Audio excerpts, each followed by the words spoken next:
بسم الله الرحمن الرحيم. Bismillahirrahmanirrahim. Alhamdulillahi Rabbil Alamin. Wassallallahu wassallam ala nabiyina Muhammad wa ala alihi wa ashabihi ajmain.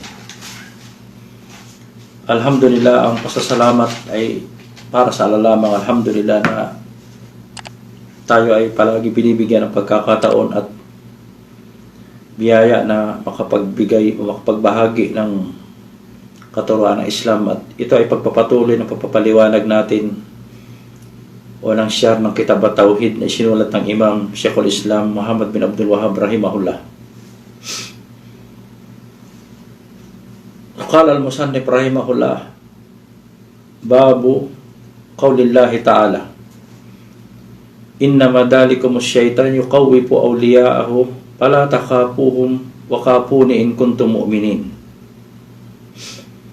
So pagkatapos ng Imam ibigay sa atin ang nakalipas na chapter o tarjama na tungkol sa mahabba, isinunod naman niya ang isang uri din ng ibada al-kalbiya o pagsamba ng puso, ay ang khawf o pagkatakot. So ang khawf o pagkatakot sa Allah subhanahu wa ta'ala, ito ay isang uri din ng ubudiyya o ibada al-kalbiya na kapag ito ay pinagkalob natin ng maliban sa Allah subhanahu wa ta'ala, kapag lalo ang tinutukoy natin ay pagsamba, natatakot tayo sa mga wad na Diyos, katulad ng nangyayari sa ibang mga musyrikin na sila ay natatakot kapag hindi sila sumamba o hindi nila ginawa yung kanilang mga gawain na paghahandog o takarrub sa mga wad na Diyos sa kanilang sinasamba.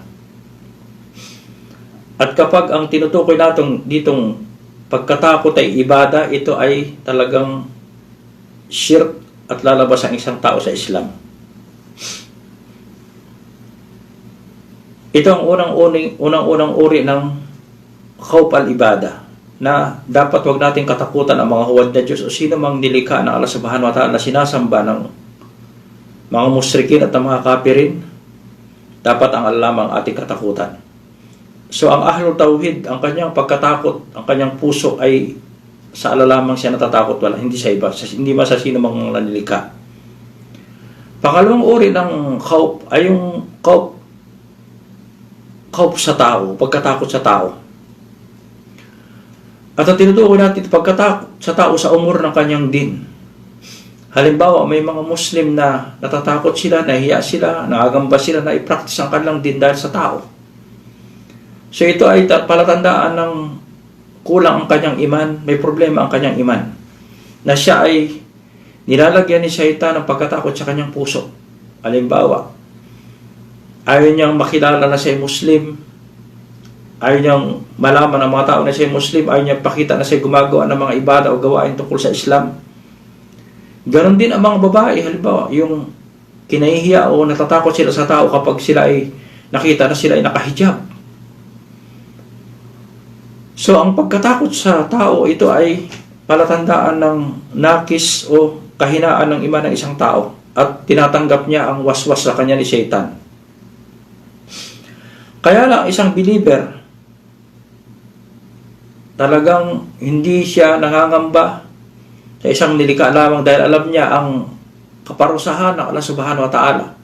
Ang kanyang kinatatakutan, ang kaparusahan sa kabilang buhay ay permanente. Hindi katulad ng kung sakaling ang isang tao na kinatatakutan niya ay bigyan siya ng kapahamakan o kaparusahan, ito ay temporary lamang. Pero ang isang believer, alam niya ang anumang uri na kapahamakan na sa kabilang buhay, ito ang talagang dapat katakutan ang kapahamakan, na dapat talagang katakutan ang kapahamakan o ang kaparusahan ng Allah subhanahu wa ta'ala.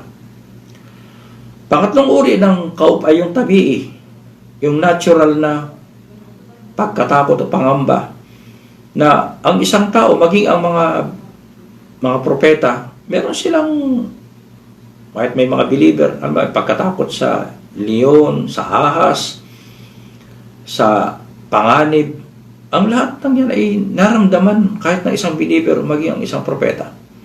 Halimbawa, si Prophet Musa alayhi salam, nung siya ay nakapatay, tumakas siya sa lugar nila, pero pumunta siya sa Madyan. So siya ay nagkaroon ng pangamba, sa natural na pangamba. At iba pang mga, kaya lang dito, dapat ang pangamba na yan, wag namang sobra na talagang magiging dahilan ng pagsuway natin sa Allah subhanahu wa ta'ala. Kaya ang tinatawag nating kaup na ubudiyya ng ubudiyya al-kalbiyya, ito ang pagkatakot sa Allah subhanahu wa ta'ala, ito ay maglalayo sa atin sa paggawa ng anumang uri ng kasamaan. At ito rin ay magpapaalala sa atin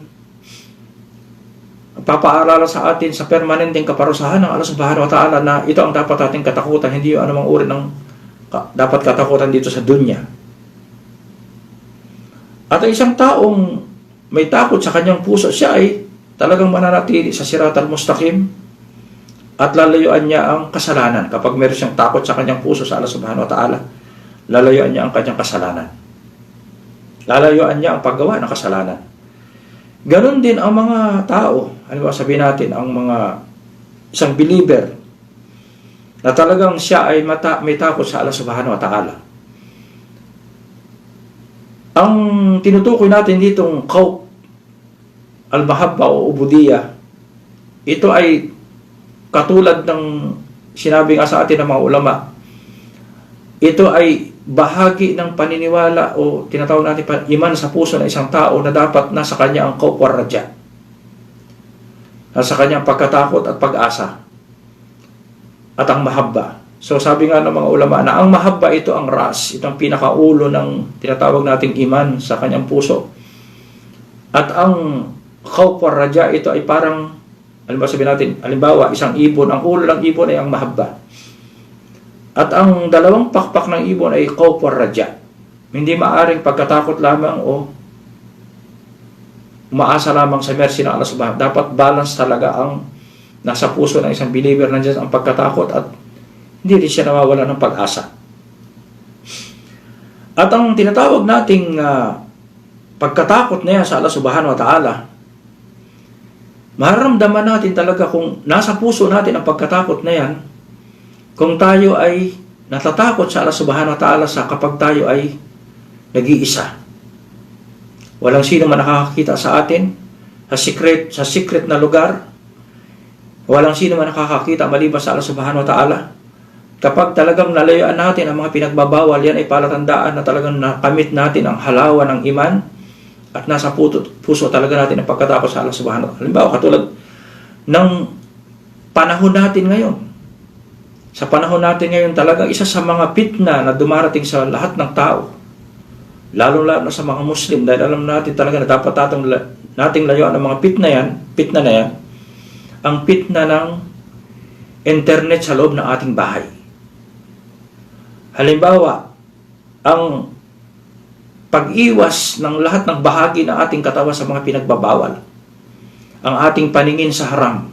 Halimbawa, kapag tayo nag-iisa minsan, dito natin malalaman, mararamdaman sa ating puso kung ang haram na nakikita natin kapag tayo nag-iisa ay kaya nating layuan na iwasan. Dumarating yan sa ating cellphone. Minsan dumadaan sa ating cellphone, minsan kaya iba talaga tinitingnan mo, pinapasukan pa yung mga kanilang mga site. So dapat alisin kaagad natin hanggat maaari kung talagang yan ay nasa puso natin ang pagkatakot sa Allah subhanahu. Huwag nating tignan ang mga muharramat, ang mga pinagbabawal. Huwag ang isang taong may takot, huwag nating pakinggan ang mga bawal. Huwag nating tignan ang mga bawal. Huwag tayo magsalita ng mga pinagbabawal. Maraming mga Muslim ngayon, lalong-lalo na mga kabataan, hindi man lamang nahihiya na gayahin ang mga salitang kabastusan o pagmumura ng hindi mga Muslim. Na ito'y common sa kanila, akala nila ito'y napakaganda sa isang tao na dapat hangaan. Ito ay kasalanan. Na dapat ang dila natin, ang ating lisan ay malinis sa anumang uri ng kasalanan. Ang ating mata, ang ating pandinig. Kung tunay na tayo ay matakot sa Allah subhanahu wa ta'ala. So yan ang palatandaan ng tinatawag nating khawf sa Allah subhanahu wa ta'ala o pagkatakot kapag nagagawa natin ang paglayo sa muharramat, pagtingin sa haram, pakikinig sa haram, pagsasalita ng haram kapag tayo ay nag-iisa. Nag-iisa. So yan ang alama o palatandaan ng tunay na believer. Kapag may mga dumating sa iyong mga, halimbawa dumaan sa iyong cellphone, sa iyong mga pagsubok o mga fitna sa internet, dapat huwag mo itong tignan. Dapat huwag mo itong pakinggan. Dapat huwag mo itong ipasa sa pamagitan ng ipapasa mo sa ibang tao, mga kasamaan na yan. So yan ang tinutukoy nating amal al-qulub, ibada al-kalbiyah, qauf al-ubudiyah, na dapat katakutan natin ang Allah subhanahu wa ta'ala. Hindi lamang sa salita at sa gawa, lalong-lalo na kapag tayo ay nag-iisa.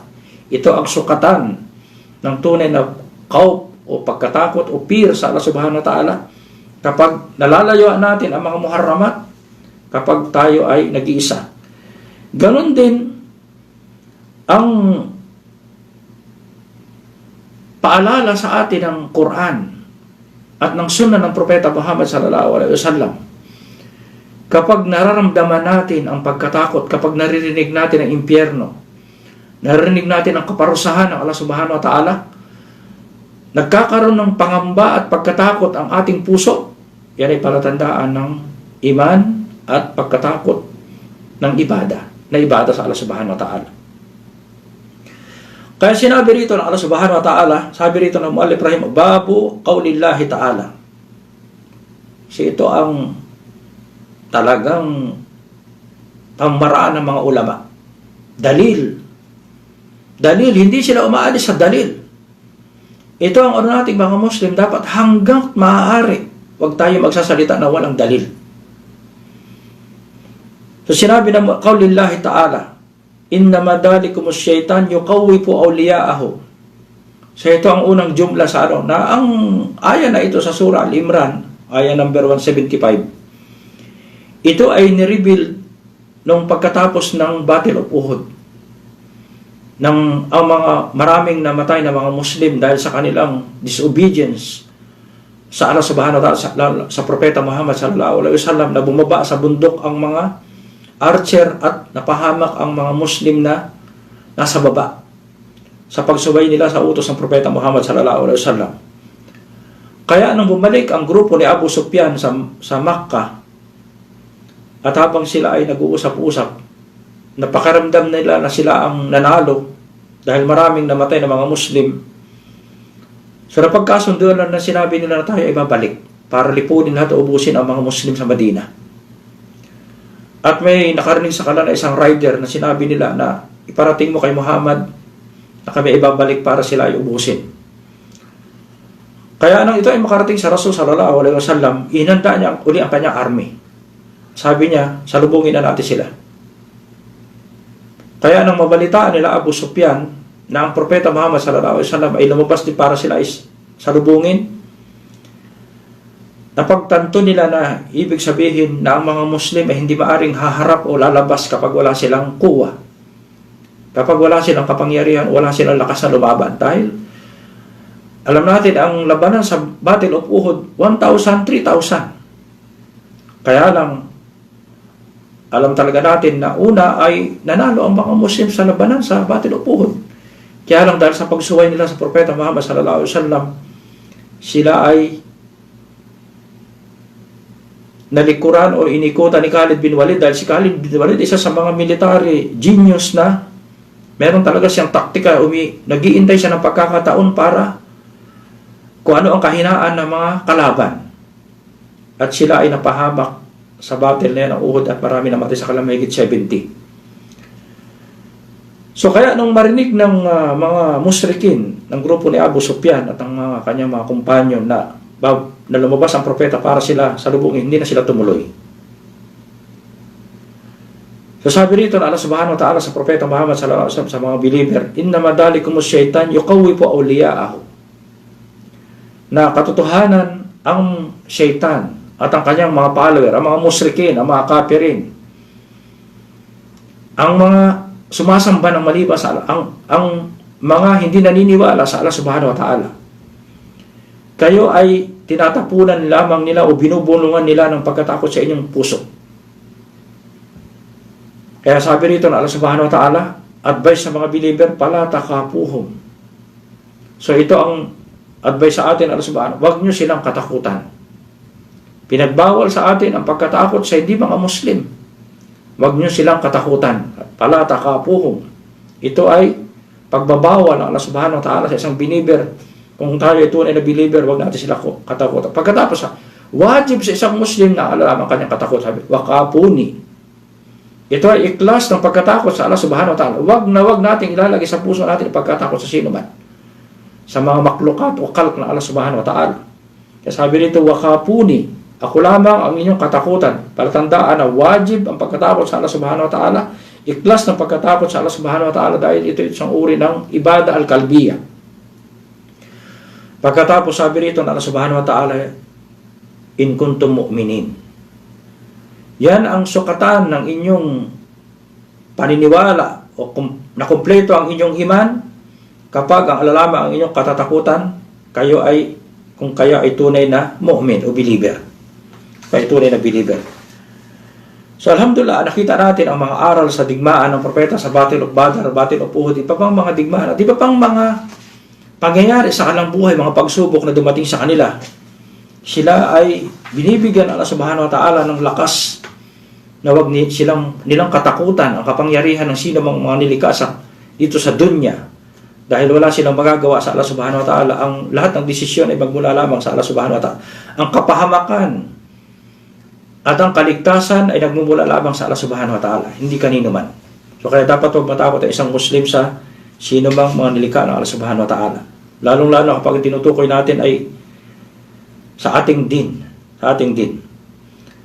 Sumunod na aya, sabi rito na Allah subhanahu wa ta'ala wa qawlihi, inna ya'muru masajid Allah man amana billahi wal yawmil akhir wa aqama as-salata wa ata az-zakah wa lam yakhsha illa Allah. So ito ang syahid sa tarjama o sa chapter ng bab, walam yakhsha illa Allah.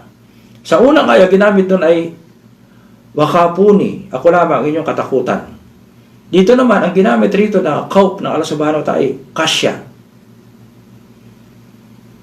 Walam yakhsha, ang isang tunay na believer. Sabi rito ng Allah subhanahu wa ta'ala, katotohanan ang dapat mamahala ng masjid ng Allah subhanahu wa ta'ala ang isang believer na naniniwala sa Allah subhanahu wa ta'ala at naniniwala sa kabilang buhay sa yawm al-akhir. Hindi katulad ng mga musrikin, ng mga kupar. Hindi sila naniniwala sa Allah, hindi sila naniniwala sa ang kanilang paniniwala na dito lamang sa dunya, ang buhay na ito lamang ang buhay. Kaya hindi nila pinaghahandaan ng kabilang buhay. Pero ang isang believer, pinaghahandaan niya talaga ang akhirah. At ang kanyang paghahanda sa akhirah, waqamas sala. So ang kanyang iman, ang kanyang paniniwala sa Allah subhanahu wa ta'ala sa yawm al-akhir, ito ay kanyang sinasabuhay sa pamagitan ng paggawa ng amal salih. Wa atas saka. Kabilang sa amal salih ang pagbibigay, pagpupurify ng kanyang kayamanan, sa pamagitan ng pagbibigay, ipurify ang kanyang puso at ang kanyang kayamanan sa anumang uri ng para ito ay ilinisin ng Allah subhanahu wa ta'ala ang kanyang kayamanan. Pagkatapos sabi rito, walam yakhsha illallah. Na isang believer ang kanyang katangian pagkatapos ng tamang iman at sinasabuhay niya ang kanyang iman. Nasa puso niya ang wala sa kanyang pagkatakot. Walam yakhsha illallah. At nang ginamit dito ay khashya. Ang khashya, ang kanyang pagkakaiba sa khawf, ito ay isang uri ng pagkatakot ma'al ilm o ma'rifa. Na ang isang mu'min dahil sa kanyang kaalaman sa kitab ng Allah subhanahu wa ta'ala at sa sunnah ng propeta Muhammad sallallahu alaihi wasallam, kilala niya talaga, alam niya kung sino ang Allah subhanahu wa ta'ala, kung sino ang magpaparusa ng permanenteng kaparusahan sa kabilang buhay. Alam niya kung sino ang magbibigay ng kapahamakan at mag-aalis ng kapahamakan. Kaya base sa kanyang ilm, sa kanyang kaalaman sa Allah subhanahu wa ta'ala, nasa puso niya talaga ang pagkatakot sa Allah subhanahu. Hindi siya natatakot sa sino mang nilikha. Hindi niya kinatatakutan ang temporary na kaparusahan dito sa dunya na maaring gawin sa kanya ng hindi mga Muslim o bigyan siya ng kapahamakan o kaparusahan. Ito ay hindi niya kinatatakutan dahil ito temporary lamang. Pero alam niya ang permanente na kaparusahan sa kabilang buhay sa Jahim o sa impyernong apoy ay permanente at napakalupit. So kaya ang khashya, ito ay Hindi ordinaryo, ito special na uri ng pagkatakot na base sa kaalaman. Kaya sabi nga ng Allah subhanahu wa ta'ala sa ibang ayat sa Quran, inna may yaksha Allah min ibadihi al-ulama. Katotohanan, ang tunay na may takot sa kanyang puso sa Allah subhanahu wa ta'ala, lumalayo sa mga muharramat, sa mga pinagbabawal. Lumalayo siya sa mga haram dahil sa kanyang pagkatakot sa Allah subhanahu wa ta'ala, ay yung mga taong mga ulama, merong kaalaman sa kanilang din. Kilala nila ang Allah subhanahu wa ta'ala. So, alam nila kung sino ang dapat nilang katakutan. Alam nila ang kaparusahan. Alam nila, kilala nila kung sino ang kanilang sinusuway. Ang Allah subhanahu wa ta'ala. Kaya kalimitan nga sa mga kasabihan ng mga salaf ng ummah, sabi nila, na sila ay laging guilty sa kanilang mga kasalanan. Sila ay laging, pakiramdam nila, sila ay laging nagkakasala. Pero hindi sila lumalayo sa pagbalik sa Allah subhanahu wa ta'ala. Hindi sila lumalayo sa pagbalik sa Allah subhanahu wa ta'ala. At hindi sila nagpupurify ng kanilang sa nagkiklaim na sila ay laging nasa kalinisan at laging nasa kabutihan. Pangatlong dalil na binigay sa atin ng muallif rahimahullah, sabi wa qawlihi wa minan nasi may yaqulu amanna billah. May mga tao, wa minan nas, may mga tao may yaqulu na sinasabi lamang lang sa kanilang dila. Minal lisan, yaqul amanna billah, katulad ng mga munapikun. Kaya lang dito, ang tinutukoy dito sa aya ay yung mga Muslim o mu'min na daib ang kanilang iman. Na mahina ang kanilang iman dahil sa kanilang kakulangan ng pag-aaral nila ng kanilang din. Kasi ang iman, isa sa meaning ng salitang iman ay ilm. Kaalaman. Kaya halimbawa sabihin natin, ang unang darajat ng din, ang unang level, baitang ng religion ay Islam. The more na nag-aaral ang isang Muslim, tumataas ang kanyang level hanggang makamit niya ang iman o matawag siya na isang mu'min. So, anong dahilan bakit niya nakakamit ito? Bakit siya tumataas? Sa pamagitan ng kaalaman. Lalong-lalo ang kaalaman sa unseen. Sa Allah subhanahu wa ta'ala, sa kanyang propeta, sa kanyang revelation, sa akira. Alam, ito yung kanyang pinaghahandaan. Ito ang kanyang target, ang akira. Kaya lang, isang taong daip ang kanyang iman, so sa salita lamang yung kanyang gawa. Katulad ng mga munapikon, pero salita lamang yung kanyang claim, pero wala sa gawa. Dahil isang believer, talaga makikita sa kanya ang paghahanda sa akira. Makikita sa kanya ang pagmamahal sa Allah, pagsunod sa Allah, at pag-iwas sa pinagbabawal ng Allah subhanahu wa ta'ala, pagkatakot sa mga kaparusahan ng Allah subhanahu wa ta'ala. Yaqulu amanna billah. Faida udiya, at kapag sila ay nakaranas ng pagsubok sa tao, sinubok sila ng Allah subhanahu wa ta'ala, pinadala sila ng fitna, at ang ginamit na fitna sa kanila ay mga disbeliever o yung mga tao na katulad nilang mahina ang iman, ja'ala fitnatan nas kaadabillah. Kinukonsider nila o iniisip nila na ang nangyayari sa kanilang pagsubok o kapahamakan ay fitna. So kaya anong ginagawa nila? Sila ay sumusuway sa Allah subhanahu wa ta'ala. So at sila ay sumusunod do sa tao, kinatatakutan nila ang temporary na harm o kaparusahan o punishment o pagkatakot kaysa sa permanenteng kaparusahan ng Allah subhanahu wa ta'ala. Ito ang palatandaan ng o kahinaan ng iman ng isang Muslim kapag kinatakutan niya ang kapahamakan o kaparusahan. Halimbawa, sinabi sa kanya, kapag hindi ka sumunod sa akin, alisan kita ng trabaho. So, susundin niya kahit haram. So, hindi niya alam ang Allah subhanahu wa ta'ala, ang pagsunod niya sa haram, mas higit na permanenteng kaparusahan ang daranasin niya sa kabilang buhay. So, ito ang palatandaan ng walang pagkatakot ang puso ng isang tao kapag ang kanyang puso ay natatakot sa isang nilikha lamang. Kaya ang mga Muslim, sabihin nga natin, dapat ay isang Muslim, huwag natin katakutan ang mga kalaban ng Islam. At isabuhay natin ang Islam sa abot ng ating makakaya. Huwag natin itong ikahiya. Dapat maging proud tayo sa ating din. Babae man o lalaki, huwag natin ikahiya. Huwag natin ikatakot ang sasabihin ng hindi mga Muslim sa atin dahil sa pagpapractice natin ng ating din. So yan ang palatandaan ng tunay na pagkatakot, lalong-lalo na, ulitin ko, kapag ang pagkatakot niyan ay natatakot tayo sa pag-iwas sa mga haram, kapag tayo ay nag-iisa. Kapag tayo nag-iisa. Inshallah, hanggang dito na ipagpapatuloy natin yung natitirang hadith, dalawang hadith inshallah. Wa sallallahu wa sallam ala nabina Muhammad wa ala alihi wa ashabi ajmain. Assalamualaikum warahmatullahi wabarakatuh.